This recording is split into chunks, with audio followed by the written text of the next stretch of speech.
Hai semua, saya Puan Bashirah binti Ramli daripada SMK Taman Semarak Nilai Negeri 9. Menjadi seorang Google Certificate Trainer bukan sekadar memperoleh sijil.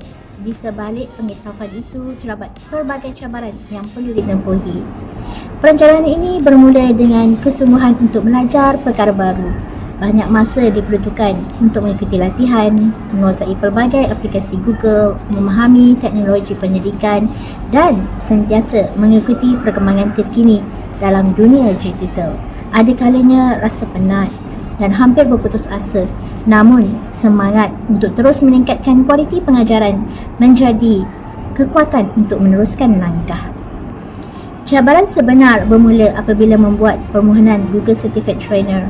Proses memerlukan persediaan yang sangat teliti.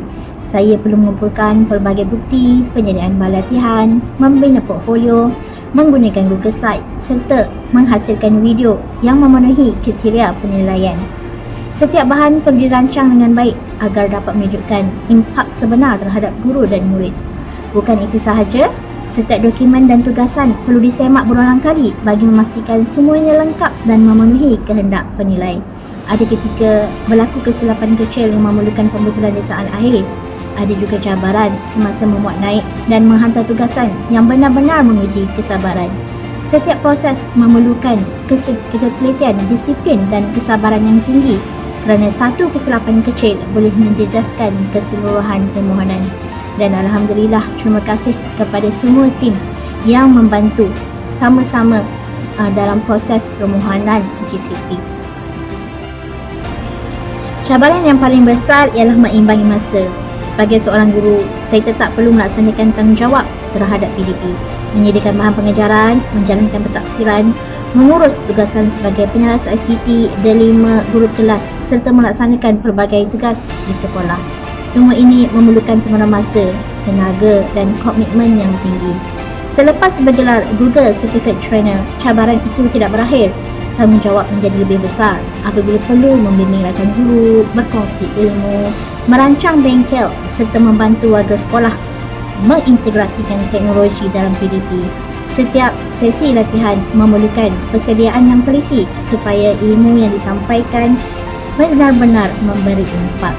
Namun, setiap cabaran membawa peluang untuk berkembang. Melihat akan guru semakin yakin menggunakan teknologi, menghasilkan PDP yang lebih kreatif dan memberi pengalaman pembelajaran yang lebih bermakna kepada murid merupakan kepuasan yang sukar digambarkan.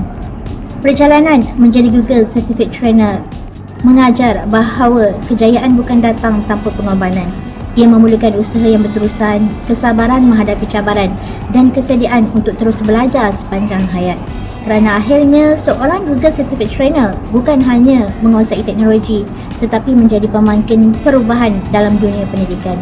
Setiap rintangan yang dilalui sepanjang proses permohonan dan latihan bukanlah penghalang tetapi pengalaman berharga yang membentuk diri saya sebagai seorang pendidik menjadi lebih cekal, lebih bersedia dan sentiasa berusaha menjadi yang terbaik dalam komuniti pendidikan.